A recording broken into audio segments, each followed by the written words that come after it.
자, 우리 하나님 말씀 보겠습니다. 하나님 말씀은 마태복음 25장, 좀 깁니다. 1절부터 13절까지 보도록 하죠. 마태복음 25장 1절부터 13절까지 제가 쭉 봉독하도록 하겠습니다. 그때 천국은 마치 등을 들고 신랑을 맞으러 나간 10처녀와 같다 하리니 그 중에 5은 미련하고 5은 슬기 있는 자라. 미련한 자들은 등을 가지되 기름을 가지지 아니하고 슬기 있는 자들은 그릇에 기름을 담아 등과 함께 가져갔더니 신랑이 더디움으로 다 졸며 잘세. 밤중에 소리가 나되 보라 신랑이로다 맞으러 나오라 하매 이에 그 처녀들이 다 일어나 등을 준비할세. 미련한 자들이 슬기 있는 자들에게 이르되 우리 등불이 꺼져가니 너희 기름을 좀 나눠달라 하거늘 슬기 있는 자들이 대답하여 이르되 우리와 너희가 쓰기에 다 부족할까 하노니 차라리 파는 자들에게 가서 너희 쓸 것을 사라 하니 그들이 사러 간 사이에 신랑이 오므로 준비하였던 자들은 함께 혼인잔치에 들어가고 문은 닫힌지라. 후에 남은 처녀들이 와서 이르되 주여 주여 우리에게 열어주소서. 대답하여 이르되 진실로 너희에게 이르노니 내가 너희를 알지 못하노라 하였느니라. 그런즉 깨어 있으라. 너희는 그날과 그 때를 알지 못하니라. 아멘. 아멘. 세월이 참 굉장히 빨리 흘러갑니다. 왜냐하면은 한 10여 년 전에 어느 날 술을 취한 어떤 청년이 막 주먹으로 제 방 마가리 다락방 문을 두들겼습니다. 술은 잔뜩 취해 있었고 이미 알코올 중독자였고요. 그런 모습으로 두들겼습니다. 그래 나가봤더니 그 첫 만남이 바로 우철민 선교사와의 만남이었습니다. 옷을 벗었는데 온몸에 문신이 있었고요. 여러 가지 과정들이 쭉 있으며 속도 상하는 일도 많았고 또 힘든 일도 많았고 중간중간에 기쁜 일도 많았습니다. 그런 일들을 통하여 지금은 귀한 아름다운 믿음의 용사의 길을 걸어가며 끝까지 선교사는 좀 뒤로 미루려고 했습니다. 그리고 다비다의 집을 맡겼죠. 노숙하는 사람들을 잘 섬길 수 있겠기에 그래서 지금까지 잘 섬겨왔습니다. 그 자리는 제가 늘 좀 남겨놨던 자리인데 왜냐하면 하나님을 처음 이곳에서 만났을 때 주님께서 제게 그러셨습니다. 제가 가장 궁금한 게 내 육신의 아들이었습니다. 이 아들은 어떻게 되나요? 내 때에 내가 그를 부르리라. 그래서 저는 늘 그 아이는 종이야. 그리고 어떤 기도를 해왔냐면 이 아이가 목사가 되는 그날, 종이 되는 그날에 하나님 교회로 들어오지 않게 하시고 싸움과 미움과 거듭남이 없는 이 교회는 싫어요. 이 교회로 들어오지 않게 하시고 서울역 노숙자들을 끌어안고 기도해 주는 그 종이 되게 해주세요. 이 땅에서의 삶은 평생 험하지만은 그러나 마지막 하늘 날아갈 때는 우리 부자지간에 영광의 면류관, 생명의 면류관, 의의 면류관을 받을 수 있게 해주세요. 그 기도를 늘 해왔습니다. 늘 해왔는데 어느 날 기도가 바뀌기 시작을 했어요. 하나님, 다비다의 집, 노숙한 사람이 갈 데가 없는, 그리고 거기서 죽어가는 이 사람들을 끌어안고 울 수 있는, 울어주는 그러한 종이 되게 해주세요. 다비다의 주인이 되게 해달라고 그렇게 많은 세월들을 또 기도했습니다. 어느 집회를 갔는데 사례비를 굉장히 많이 받았어요. 그래서 애들 애들 학비를 다 하고 그리고 돈이 그래도 남아 저 역 뒤쪽에 작은 방을 하나를 얻었습니다. 그래서 노숙하는 사람들, 길거리에 쓰러져 대소변 보고 있는 그저 바지에다 본 사람들 데려다가 깨끗하게 씻기고 하나님 앞에 기도하며 시작했던 바로 그 다비다의 집이에요. 그런데 오늘 주면서도 그래, 지금 얼른 드는 생각이 내 아들이 다비다의 주인이 되기를 그렇게 원했지만은 그래 네가 내 아들이다 하면서 지금 잠깐 동안에 그 시간 동안에 만감이 교차하며 그렇게 우리 주님 앞에 잠깐 기도했습니다. 우리에게 중요한 건 뭐냐? 가장 중요한 게 하나가 있어요. 주님 앞에 서는 그날이 있기 때문에, 아니 내 아들을 필그림교회, 필그림 성격교회, 방주교회 담임으로 세워가지고 다 끌고 나가게 하고요, 마가의 다락방 원장으로 삼고, 그러나 저는 절대 그렇게 하지 않을 거예요. 우리 주님께서 부르시는 그날에 노숙하는 사람들 그저 다 목욕을 시켜주고 불쌍하여 끌어안고 흐느껴 오는 그 종만 되면은 나는 세상에 가장 행복한 사람이겠다, 그런 생각을 하죠. 왜 그러냐면 여러분에게 수도 없이 많은 얘기를 했습니다마는, 또한 설교를 했습니다마는, 사람은 누구나 다 주님을 만나게 되어 있습니다. 그 주님 앞에서 우리는 심판을 받아야 합니다. 그런데 가장 중요한 것은 어떤 사람에게는 이 심판이 축복의, 엄청난 축복의 시간이 되겠지만은 어떤 사람에게는 이게 저주의 시간이 될 거예요.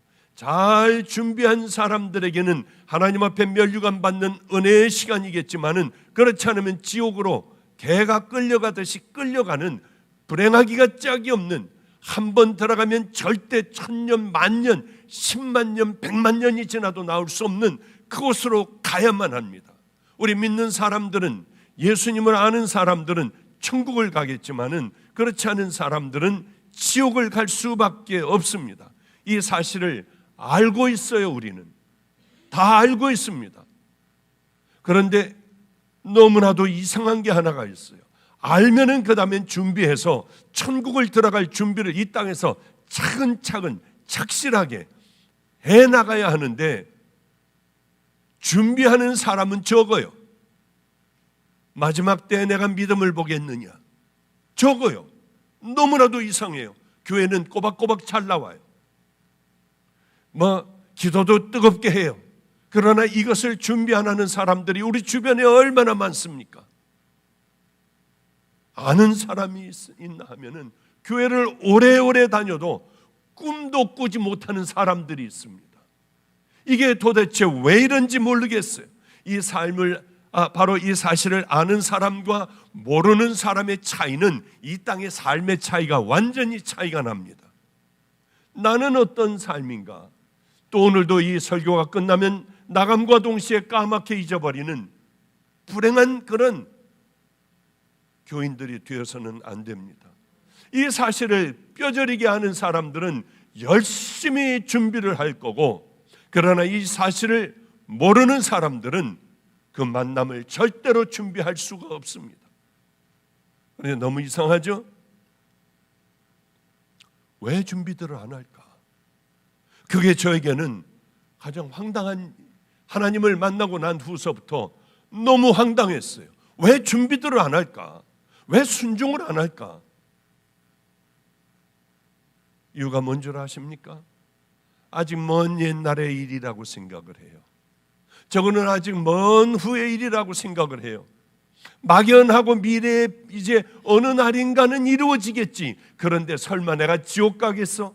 이런 마음으로 살아가는 그런 교인들이 너무나도 많더라고 하는 거예요. 정말 충격입니다. 그날은 도적같이 온다고 했어요.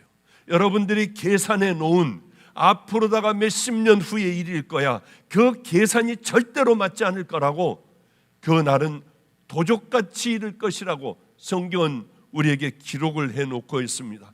그 날을 준비해야 돼요. 준비할 시점이 언제나 지금 아니면 절대 못합니다. 왜냐하면 마지막에 소천하는 사람들을 목사니까 많이 보잖아요. 이 옷을 꽉 잡고 놓지를 않아요. 나 어떻게 되느냐.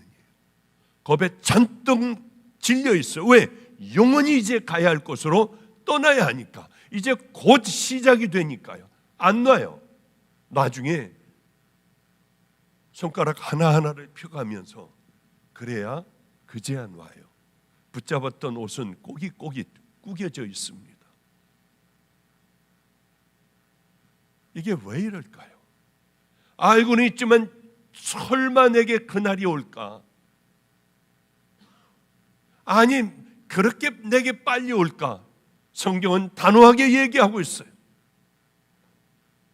그날은 도적이 집으로 들어오는 것과 같이 그날은 빨리 올 것이다. 지금 준비하지 않는 사람들은 절대로 후에도 준비가 되지 않습니다. 그래서 이제 주님께서는 10처녀의 비유를 우리에게 말씀을 해주신 겁니다. 오늘 본문을 말씀해 주셨어요. 5명은 언제나 오늘 내 생애의 마지막이 될 수 있다. 오늘 오실 수도 있어.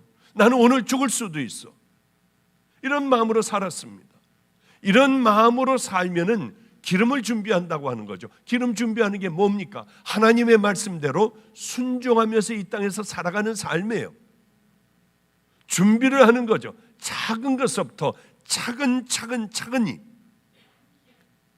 한마디로 말해서 기름을 준비했다고 하는 것은 주님을 기다리는 마음. 그분이 언제 오실까? 오늘 오실까? 그래, 10분 후에 오실까?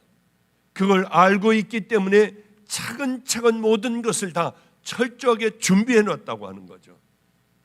여러분, 예수님을 믿고 의지하고 십자가 만나고 우리가 믿음의 길을 걸어가고 좁은 길을 걸어간다는 게 뭡니까? 하나님 말씀에 순종하고 말씀대로 한번 살아가 보려고 애를 쓰는 길이 좁은 길이에요. 주님을 기다리는 마음, 그건 좁은 길이고 좁은 문이고, 그것이 바로 하나님의 말씀에, 예수님의 말씀에, 성경에 나와 있는 말씀에 순종하면서 살아간다는 거죠. 그걸 내 몸에 안 되니까 열심히 익힌다는 거예요. 기도 안 하는 사람들, 여기서 한번 기도 지금서부터 시작해보죠. 5분을 못 견뎌요. 10분을 못 해요. 그러나 기도가 늘 내 삶에 기도가 익숙한 사람은 내일 아침까지도 이 시간까지도 기도하라고 하면 우리는 얼마든지 기도할 수가 있습니다. 하나님의 말씀대로 순종해라. 죽어도 못하는 사람들은 못해요. 천국 가는 길은 예수님 만나는 것 외에는 없습니다. 다른 방법은 없어요. 제 얘기는 예수님을 여러분들이 정말 만나 더러운 죄가 씻겨졌다고 하면 성령님과 함께 이제는 하나님의 말씀대로 순종하는 순종의 길, 좁은 길을 여러분들이 걸어가느냐 안 가느냐, 바로 그 얘기입니다. 지혜로운 5처녀는 열심히 기름을 준비했고 바로 하나님의 말씀대로 다 잘 지켜가며 말씀하신 대로 하나하나 지켜가며 살고 있었다고 하는 바로 그런 말씀이에요. 성경에 보면 어떻게 하면 내가 천국 갑니까? 영생을 얻겠습니까? 예수님께서는 이렇게 말씀하세요.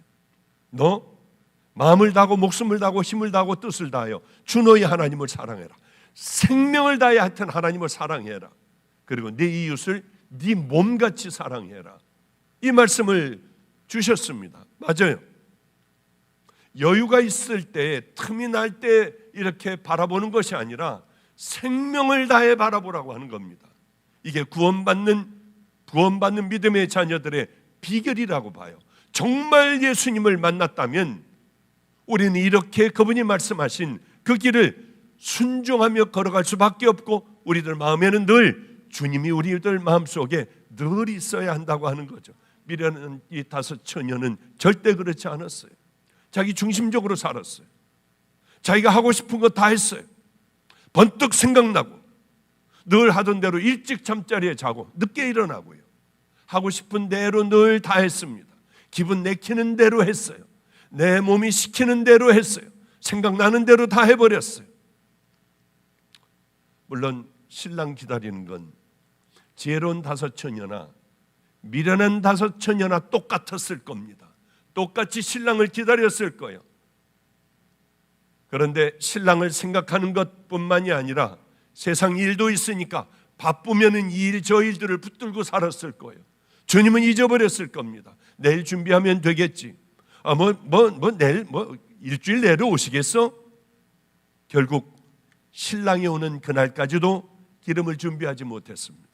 철저하게 말씀대로 순종하며 그분이 올 때 딱 기다리며 준비해 놓지를 못했어요.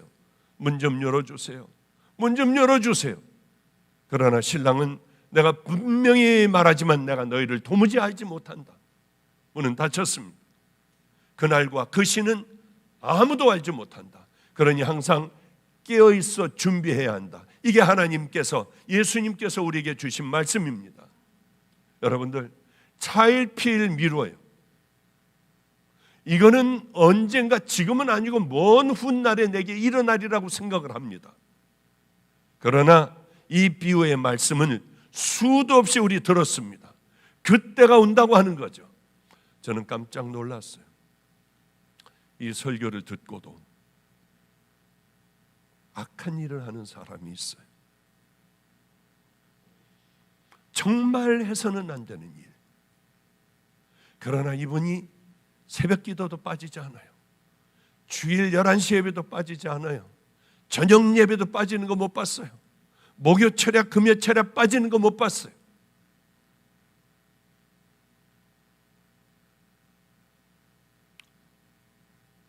그래서 불렀습니다. 따로 불러서 당신 얼마 동안 이런 악한 짓을 했냐? 18년, 19년 했습니다. 저는 기절하는 줄 알고 그 다음 주일서부터 내가 목회를 내려놔야겠다고 생각을 했어요. 왜? 이 설교를 듣고 18년, 19년 동안을 그렇게 살아왔다니까요. 아, 내가 관둬야겠다. 이러면 더 이상 내가 설교하는 의미가 뭐가 있을까? 아무 의미가 없는 거예요, 설교에서. 여러분들이 오늘 거듭나지 않는다면, 오늘 돌아서지 않는다면, 죄를 버리지 않는다면, 하나님을 향한 내 생각을 밟고 하나님 나라를 향하여 한 걸음 한 걸음 걸어가지 않는다면 이 예배가 무슨 소용이 있겠습니까? 말로만 떠드는 예배요? 겉은 그럴듯하지만은 돌이키면 전혀 딴 사람인 예배요? 이걸 드려서 뭐합니까? 하나님께서 받으시겠습니까? 하나님께서는 우리들의 머리털까지 세셨어요. 정결하고 아주 정결한 여인같이 앉아있지만은 당신네들이 얼마나 더럽고 추악한지 하나님께서는 이미 다 알고 계세요.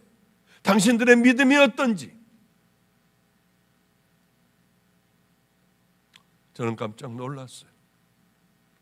들키니까 회개를 하기 시작을 하는데, 그런데 이상하게 저에게 들키고 난 후에 몸이 아파 죽어가더라고요. 병원을 가봐라. 병원을 갔는데 췌장암인가 시작을 해가지고 어쩌면 그렇게 빨리 진행하여 빨리 끝나버리는지요. 건강한 분이었어요. 빨리 뚝 끝나더라고요. 저는 얼마나 가슴이 답답하고 괴로웠겠어요. 그분을 붙들고 회개해야 된다. 회개해야 된다. 이게 얼마나 큰 죄인지 알지 않느냐. 처음에 작은 것부터 시작을 했대요. 이 정도는 괜찮겠지 했대요. 점점 커지면서 무서워지더래요. 그 다음에는 아무렇지도 않아지더래요. 1년, 2년, 5년, 10년이 지나니까 아무렇지도 않아지더래요. 그게 내 삶의 일부가 되어버렸어요.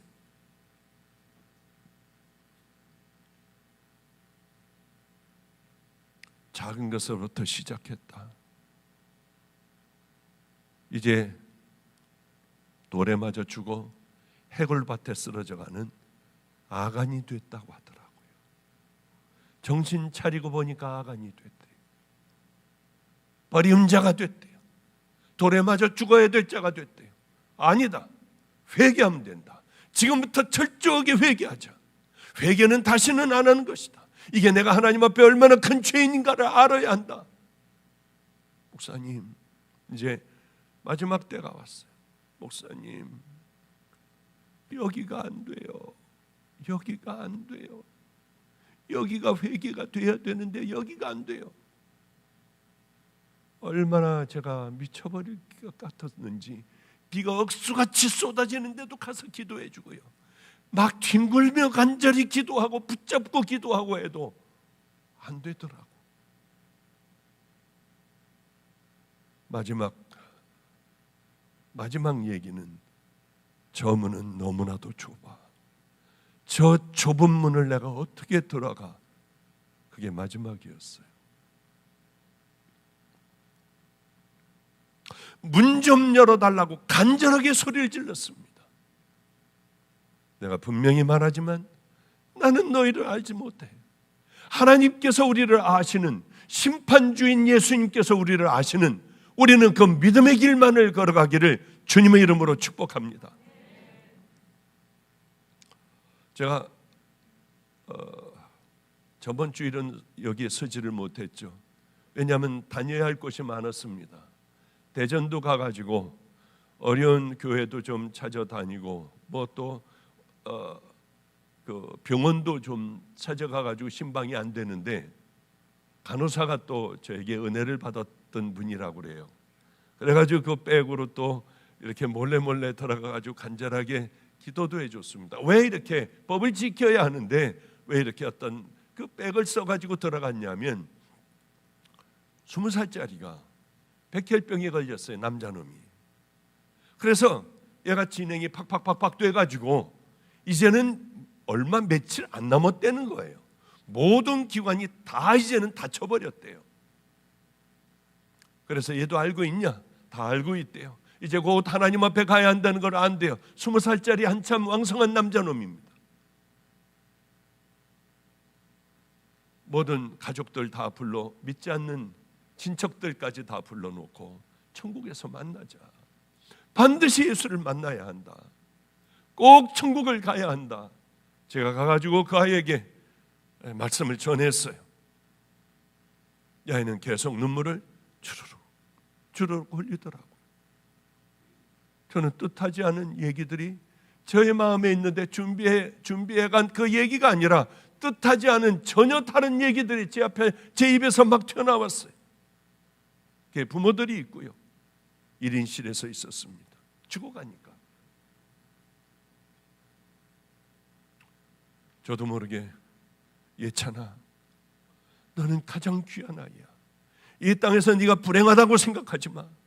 네 안에는 천국을 품고 너는 하나님의 자녀가 되어 이제 조금 있다 만세반석 열리니 내가 들어갑니다. 너는 그 길을 들어가게 돼. 내게도 육신의 아들이 있어. 난 주님 앞에서 얘기할 수 있어. 내 아들은 돈도 많고 건강하기도 하고 얘는 가정도 잘 꾸리고 있고 너하고 비하면은 비교할 수 없는 얘는 참 행복한, 이 땅에서 행복한 애야. 그러나 나는 주님 앞에서 얘기할 수 있는 게 내 아들과 내 마음대로 할 수 있다면 너와 바꾸라고 하면 나는 할렐루야하고 바꿀 수 있어. 왜냐하면 네 마음 안에는 예수님이 있고 너는 눈을 감기만 하면 깜짝 놀랄 영원한 주님과 함께 하니까. 제가 그렇게 저도 모르게 정신을 놔가면서 하나님의 말씀을 전했어요. 그리고 붙들고 간절하게 기도를 해줬습니다. 가장 귀한 게 뭘까요? 이 땅의 삶 가운데 가장 귀한 것만은 소유일까요? 우리가 하고 있는 일들이 커지는 걸까요? 그것보다도 다 잃는다 해도 십자가 정말 붙들고 정말 천국 갈 수 있는 그 믿음을 하나하나, 그 삶을 우리 몸에 익혀가며 하루하루를 승리하며 살아가는 것이 저는 가장 복된 삶이라고 생각을 합니다. 하나님을 여러분들 만났다고 우리는 구원받았다고 얘기할 수 없어요. 왜냐하면 정말 그 주님을 만나 구원받은 믿음의 자녀가 됐다고 하면 이렇게 살지 않아요. 제가 경험을 해봤어요. 하나님을 만났는데 내가 살아온 삶을 그대로, 습관이 되어버린 그 삶을 그대로 살아갈 수가 있습니까? 절대로 그럴 수 없어요. 우리들의 가치관, 우리들이 말하는 말들, 행동 양식들, 생각하는 것들 모두가 다 바뀌게 될 수밖에 없습니다. 주님을 만나 옛사람인 내가 죽었는데 어떻게 우리가 옛날의 그 모습으로 살아갈 수가 있겠습니까? 습관된 그 모습으로 우리가 어떻게 살아가요? 저는 그런 생각을 했어요. 나 이제 종의 길을 갈 거야. 예수를 믿는 사람들과 만나면 얼마나 행복할까? 내 생명을 다 나눠줘 버릴 거야. 간이 필요하다고 하면 간도 띄워줄 거고, 신장이 필요하다고 하면 신장도 줄 거고, 눈 먼 사람이면 내 눈도 뽑아줄 수 있어. 왜 우리 믿음의 동지들이니까 이 생각을 하고 신학대학원을 들어갔어요. 세상에 세상 사람보다 못한 얘기를 하고 신학생들은 의과대학 다니는 애들보다 훨씬 못했어요. 부끄러웠어요.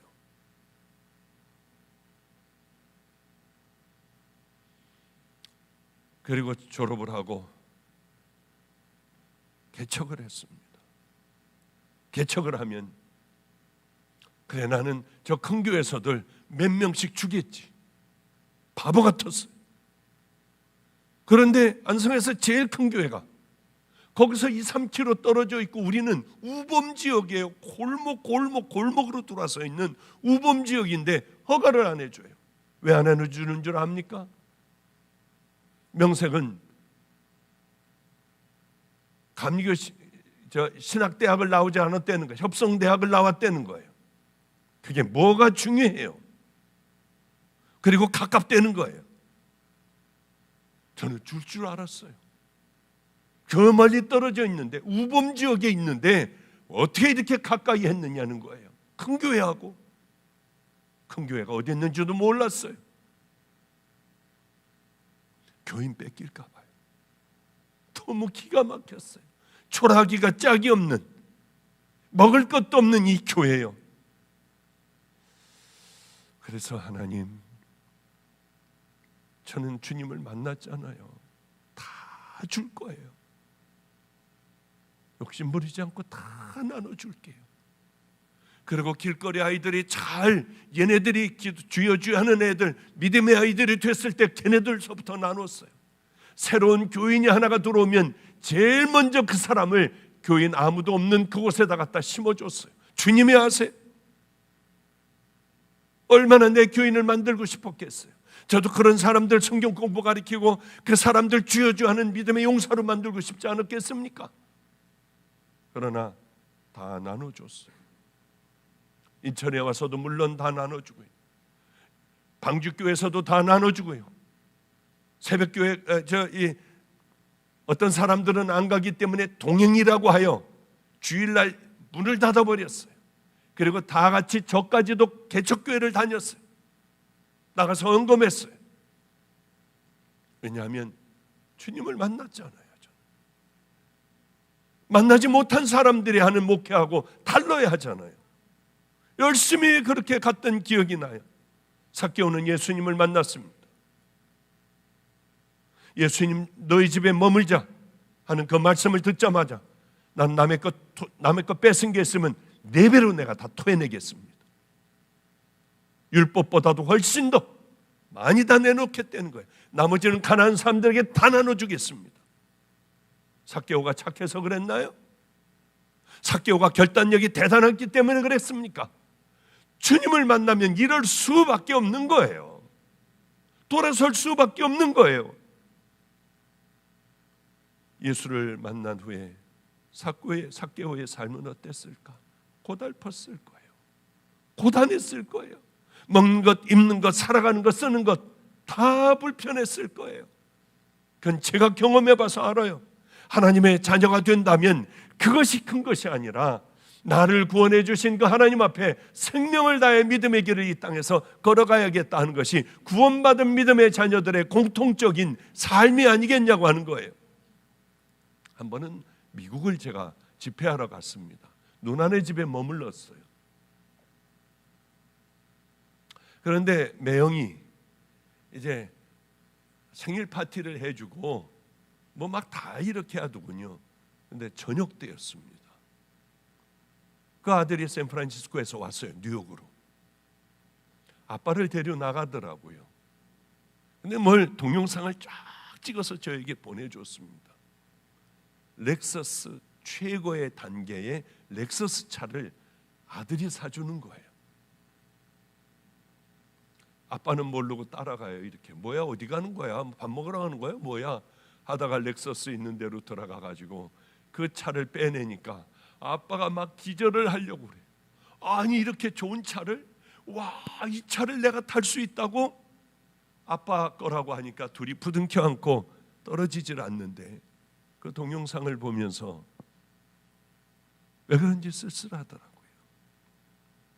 그래서 그냥 라면 하나를 주섬주섬 뉴욕에서 끓여 먹었어요.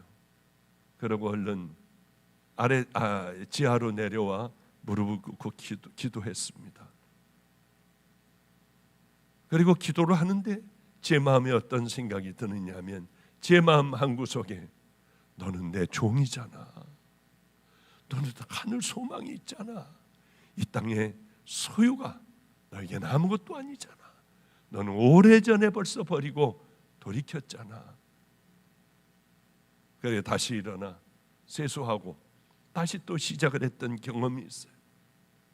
믿음의 사람이라고 하는 것은 넘어질 때도 있지만은 넘어지면 또 일어나 옷깃을 여미고 믿음의 길을 향해 걸어가는 것 아니겠습니까? 사도 바울은 예수님을 믿는 자들을 잡아 가두는 사람이었습니다. 예수를 믿는다고 하면 사람을 가리지 않고 갖다 붙잡아다가 가서 대제사장에게 다 넘겼어요. 예수님 만나고 어땠습니까? 그의 삶이 어때요? 예수님 만나기 전이나 똑같았습니까? 그렇지 않았어요. 전혀 다른 사람이 되었습니다. 이제는 예수님에게 미쳐버렸어요. 돌로 쳐서 죽은 줄 알았어요. 끌어내 성 밖에다 던졌습니다. 다시 그 성으로 들어가 다시 복음을 전했어요. 안디옥에 와가지고 이 돌로 때렸는데 안디옥으로 그 다음에 걸어가 그 다음에 복음을 전해요. 이게 사도 바울의 삶이었습니다. 비겁하지 않았어요. 전에 우리도 다 그 가운데서 우리 육체의 욕심을 따라 지내며 육체와 마음에 원하는 것을 하여 다른 이들과 같이 본질상 진노의 자녀였더니, 사도 바울은 이전에는 육체를 따라 살았습니다. 우리도 마찬가지예요. 더러운 죄악 가운데 내가 하고 싶은 것 다 하고, 욕하고 싶은 것, 말하고 싶은 것, 쓰고 싶은 것 다 하고 살았습니다. 본질상 진노의 자식이었더니 이제 예수를 만나면, 그 다음에는 은혜를 경험했다면 우리들의 삶은 어때야 하겠습니까? 예전과 같아야 하겠습니까? 이제는 다른 삶, 다른 가치관을 가지고 살아가야 해요. 십자가의 은혜는 강력한 걸 우리에게 요구를 하고 있어요. 강력해요. 내가 가지고 있는 그 어떤 것보다 그분을 가장 소중하게 여겨야 한다는 겁니다. 그것이 바로 소중하게 여기기 때문에 우리는 순종할 수가 있는 거예요. 너희들은 구원에 머물러 있으라, 교회에 머물러 있으라는 거 아니에요. 은혜 받았으니까 예배 끝나고 난 다음에 청소하라고 하는 얘기가 아니에요. 너희들 순종하는 뜨겁던 그 믿음, 순종하는 믿음, 하나님을 사랑하는 그 믿음 가운데 머물러 있으라고 성경은 우리에게 기록하고 있습니다. 순종 없는 구원, 순종 없는 은혜는 여러분 존재하지 않아요. 그건 다 가짜들이에요. 여러분은 은혜 받았습니까? 구원 받았습니까? 어떤 구원과 어떤 은혜를 받았습니까? 저에게만 하나님께서 요구하는 거 아니에요. 순종을 주님께서는 요구하세요. 사도 바울에게 요구하셨던 그 순종이 여러분에게도 동일하게 요구하세요. 삭개오가 행했던 그것, 구원받은 자들이 해야 하는 것, 여러분에게도 동일하게 요구하세요. 저에게만 하는 게 아니에요. 요즘에는 암으로 죽어가는 분들, 그분들을 위하여 신방을 합니다. 전부 돌아다니고 있어요. 근데 병원에 있는 분들은 못 만나고 요양원에 있는 분들 못 만나게 해요. 그러면 내려오라고 하여 저 구석으로 내려오라고 하여 거기서 간절하게 기도를 해줘요. 금요일, 목요일도 다섯 명 계속해서 여기저기 막 집 다니고 뭐 다니면서 하고 났더니 그 다음에는 제가 아주 뻗어버렸습니다. 그래서 이틀간을 쉬었어요. 이제 내일서부터 또 다시 시작이죠. 얼마나 기뻐하는지요. 제가 올 줄 몰랐대요. 어쩌면 그렇게 기뻐하는지요. 그래, 암 환자 싹 한번 또 돌아야겠다. 한 30여 명 되는 것 같아요. 내일서부터 또 돌 겁니다.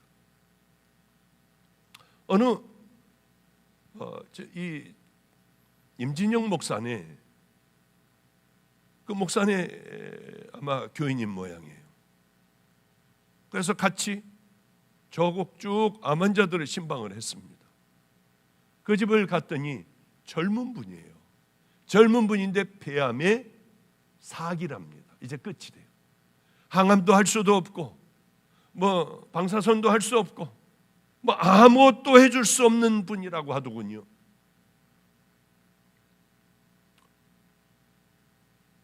그런데 그분의 고백이 놀라웠어요. 목사님, 저는 목사님을 2012년도에 만나 뭐 누군지도 모르겠더라고요. 빵주교회에서 열심히 그저 하나님의 말씀대로 살려고 몸부림을 치며 여기까지 왔대요. 왜 그렇게 안 되는지 모른대요. 또 넘어지면 일어나서 또 그 길을 걸어가려고 하고 자기한테 그렇게 고통스러웠다는 거예요. 그런 일로. 그런데 어느 날 기침도 하고 해서 병원에 가봤더니 당신 폐암입니다. 그럴 때 박수를 치며 할렐루야 감사하다고 했대. 왜냐하면 이제야 네가 거꾸러지겠구나. 죽음 앞에 서면 너는 이제 꼼짝없이 하나님의 말씀에 순종하겠구나 해서 자기는 너무 좋았대요.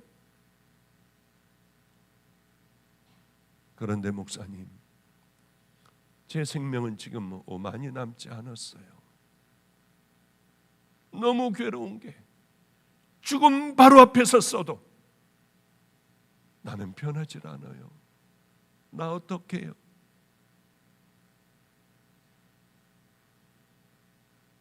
정말 우리들의 얘기예요. 우리들의 얘기.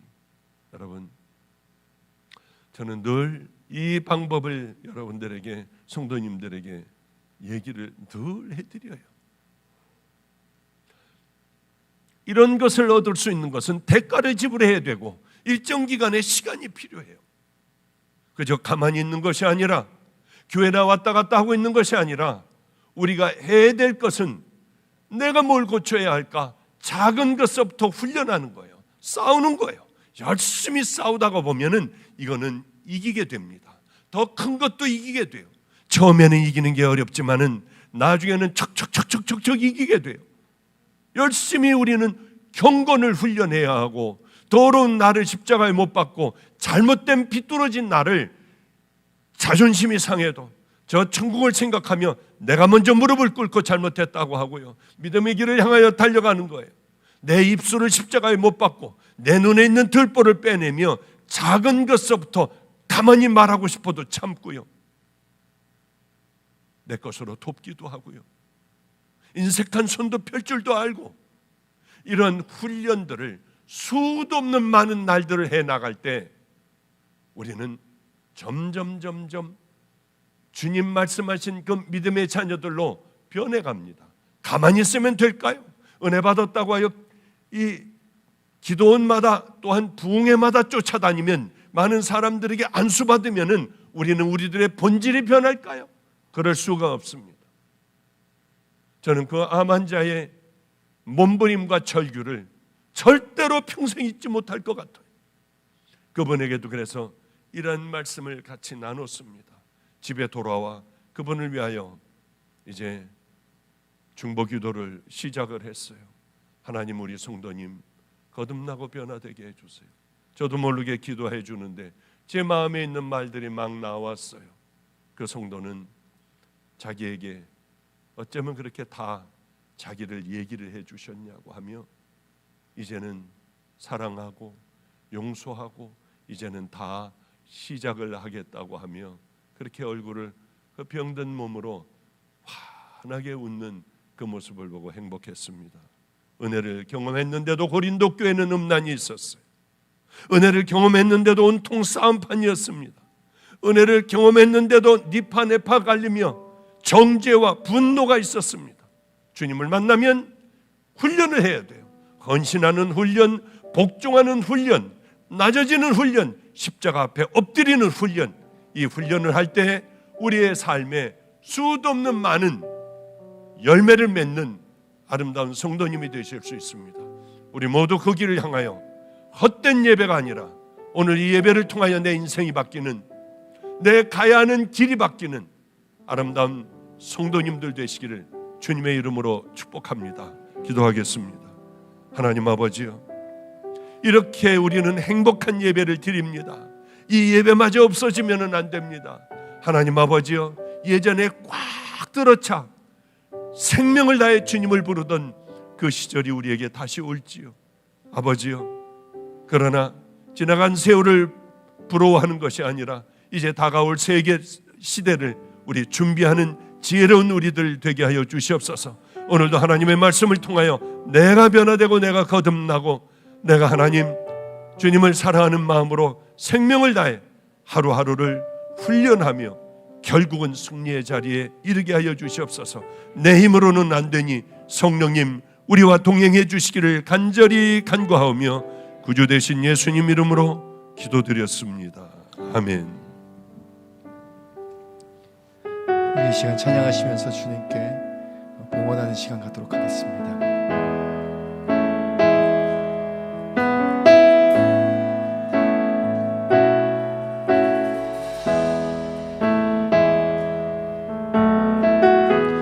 은혜 아니면 살아갈 수가 없네. 호흡마저도 다 주의 것이니 세상 평안과 위로 내게 없어도 예수 오직 예수뿐이네. 은혜 아니면 살아갈 수가 없네. 호흡마저도 다 주의 것이니 세상 평안과 위로 내게 없어도 예수 오직 예수뿐이네. 그 진계획 다 볼 수도 없고 작은 고난에 지쳐도 주께 묻기 나의 모든 삶 버티고 견디게 하시네. 은혜 아니면 살아갈 수가 없네. 나의 모든 것 다 주께 맡기니 참된 평안과 위로 내게 주신 주 예수 오직 예수뿐이네. 다시 한번 고백합시다. 은혜 아니면 살아갈 수 없네. 은혜 아니면 살아갈 수가 없네. 호흡마저도 다 주의 것이니 세상 평안과 위로 내게 없어도 예수 오직 예수뿐이네. 아멘. 크신 계획 다 볼 수도 없고 작은 고난에 지쳐도 주께 묻기 나의 모든 삶 버티고 견디게 하시네. 은혜 아니면 살아갈 수가 없네. 나의 모든 것 다 주께 맡기니 참된 평안과 위로 내게 주신 주 예수 오직 예수뿐이네. 기도하겠습니다. 하나님 아버지요, 오늘도 우리들 말씀을 나눴습니다. 아버지, 이 말씀을 순종하지 않는다면 우리는 뭘 어떻게 해야 합니까? 작은 것부터 싸울 수 있는 지혜와 성령님을 통하여 깨달음을 허락하여 주시사 무엇을 버려야 할 건가? 마태복음 5, 6, 7장을 늘 내 생명의 말씀과 같이 여기며 그곳에서 답을 얻은 답으로 순종을 하며 살아갈 수 있는 귀한 자녀들, 이 땅의 믿음의 용사들이 되게 하여 주시옵소서. 그래서 하나님, 많은 열매를 맺으며 살아가기를 소망합니다. 주님, 오늘은 우리 맥주감사주일로 예배를 올려드렸습니다. 하나님, 열매 맺는 삶을 살아가게 하여 주소서. 주님 앞에 올려드리는 것은 과부의 두 랩돈이 되게 하여 주시고, 우리가 손을 아버지와 들고 우리 주님 앞에 기도하는 것은 세리의 가슴을 치는 기도가 되게 하여 주시옵시며, 우리들의 예배는 생명을 하나님 앞에 얹어드리며 우리가 거듭나는 예배가 반드시 되게 하여 주시옵소서. 그럴 때 이 귀한 아버지의 열매를 맺게 하여 주십니다. 마음껏 거둬들이는 아름다운 믿음의 아버지여, 이 땅의 성도의 생애가 되게 하여 주시옵소서. 오늘도 병든 자녀들을 치유하여 주시고, 간절히 기도할 때 아버지여 통증도 잊혀지며 모든 것들이 다 회복되는 하나님, 그 하셨던 일들을 함께하여 주셔서 사도행전의 놀라운 은혜가 우리 마가의 다락방 아버지와 성도들과 또한 동영상 시청하는 귀한 성도들에게도 동일하게 임하게 하여 주시옵소서. 이제는 더러운 우리 같은 인생들 위하여 힘든 십자가를 지신 우리 구주 예수 그리스도의 은혜와 악한 세상에 가장 귀한 분을 보내주신 하나님 아버지의 놀라우신 사랑과 오늘도 깊이 깨닫게 하여 주시사 이제는 순종의 삶을 살겠다고 결단하고 돌아가는 믿음의 마음을 허락하여 주신 성령님의 내주교통 감동하심이 이곳에 모인 우리 마가의 다락방 교회 성도들과 또한 시청하고 있는 귀한 성도들 머리 위에 속한 권속들 위에 이제로부터 영원히 함께 하시기를 간절히 축원하옵나이다. 아멘, 아멘. 우리 주 예수 그리스도로 아버지, 오늘 그 능력으로 함께 하여 주셔서 돌이키게 하여 주시고 믿음의 길을 결단하게 하여 주시고 천국을 목말라 하며 은혜의 길을 향하여 달려갈 수 있는 이 땅에 믿음의 용사들이 되게 하여 주소서. 오늘도 치유하여 주시고 회복시켜 주셔야 합니다. 아버지, 단호한 결단하는 마음을 허락하여 주시옵소서.